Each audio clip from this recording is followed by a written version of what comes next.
Hello everyone. My topic is all about migration and the Filipino family, in which in this topic we'll try to learn the different effects of migration into the Filipino family and how can we support the Filipino families affected by migration. Okay, let's start. Migration is defined as the movement of people from one place to another, usually to live or work in a new location. But in the case of the Philippines, migration is often means that a Filipino leaves the country to become an OFW to earn money and support their families at home. In other words, when we say migration, this is when people move to another place to find better opportunities for work, education, or living conditions. Based on statistics, during 2023, there is an estimated 2.16 million Filipinos were working abroad. And among the total number of OFWs who work abroad, 55.6% of these were women who ages 25 to 44. This just implies that most of the OFWs are parents. And these are the impacts of migration on Filipino families. First, it helps families financially. Many Filipinos migrate to find better paying jobs that are not available locally. When they earn money abroad, they send part of their income back home as remittance. And these remittance are crucial since they help pay for daily needs, education, healthcare, and even investments like buying house or starting small businesses. For many families, the money from the OFW greatly improved the quality of their life and left them out of poverty. Second is educational opportunities of their children. Since OFW earn more income abroad, they can send their children to good schools and college with extra money in their pocket. Third impact is it changes family relationships. Since migration often separates family members for long periods, some took 5 years or more, a parent working overseas might not see their children grow up, which can cause emotional distance. And sometimes this distance creates challenges like loneliness that will lead also to misunderstanding, or worse, it will lead to conflicts. However, many families also find ways to stay connected through technology since technology is advancing. Some families do video calls, and some relationships grow stronger because of the sacrifices made for families' future. And lastly, migration influences Filipino culture and values. This is because migrant workers are exposed to new cultures, ideas, and ways of life abroad.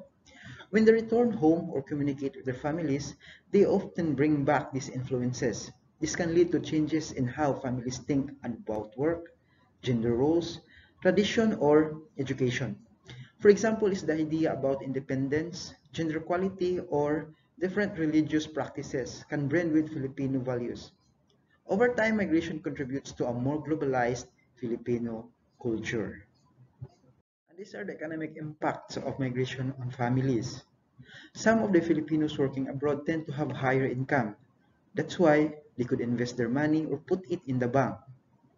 This is because when a family member works abroad, they usually earn much more money than they could in the Philippines. This could help the family afford better food, clothes, housing, and other needs. And some family also use their money to receive or to buy land, build houses, start businesses, or save the future. This can make their family more financially stable for many years. But this is not applied to all, because some of the families become too dependent on the money sent from abroad. That's why when the OFW loses their job, the family back home will struggle because they have no other sources of income. Another, some of the families do not use the money wisely. Instead of saving or investing, it may be spent quickly on unnecessary things like luxury items or celebration. And one of the challenges also of migration is the separation cost. Even though the family gets the money, they also suffer from emotional pain and family problems because of the long separation. This can lead to stress, broken families, or even problems like children dropping out of school. Migration also affects the family socially and emotionally. For example, the changing in gender roles. Since many women here in the Philippines have migrated for work, especially as nurses, caregivers, or domestic workers, this has led to a change in how gender roles are perceived in families, with more women becoming the main financial provider. As a result, families start to value gender equality more, and children grow up seeing both parents equally responsible for providing and caring. Second is the influence of global culture. Filipinos who migrate are exposed to different cultures and lifestyles when they return home or communicate with their families. They often bring back with new ideas and practices. For example, they might adopt a more individualistic approach to life, like encouraging personal independence or bringing new ideas about education, work ethic, and lifestyle choices.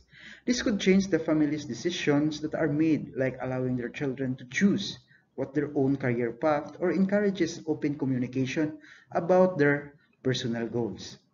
Third, because of migration, many children grow without their parents. When parents work abroad, their children are often left in care of grandparents or other relatives. Many children feel lonely or abandoned even if they receive money and gifts. They may miss important moments like birthdays, school events, or simple everyday bonding with their parents. This can affect their emotional development and behavior, in which some children become distant, sad, or rebellious. We Filipinos are also known to have a strong tradition of living together as extended families, where grandparents, uncles, aunties, and cousins living together in one roof. But as more Filipinos migrate, some family members begin to live independently, especially in urban areas or abroad. This shift may weaken the traditional close-knit family structure and lead to more nuclear families, which changes the way Filipino families support each other. And lastly, migration may lead to strained marriages.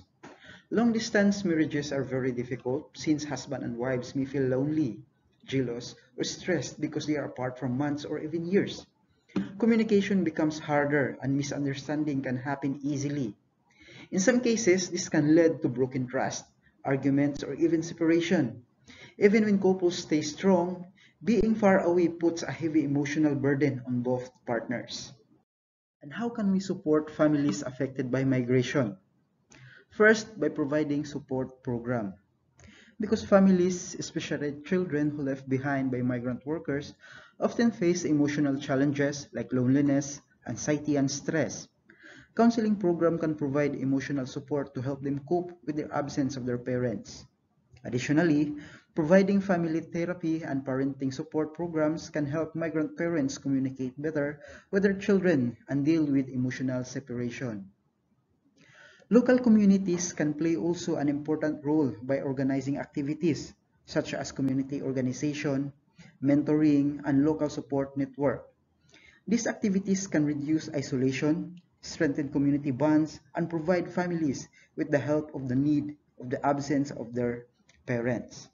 And lastly, schools can also implement special support programs such as tutoring services, counseling, and guidance peer support groups.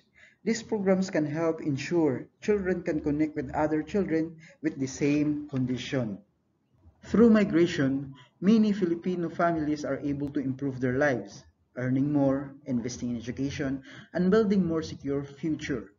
At the same time, the journey often comes with emotional sacrifices, changes in the family dynamics, and new cultural influences. By understanding both benefits and challenges, we can find ways to support family, especially the children, so that distance doesn't mean disconnection. And every sacrifice leads to something meaningful.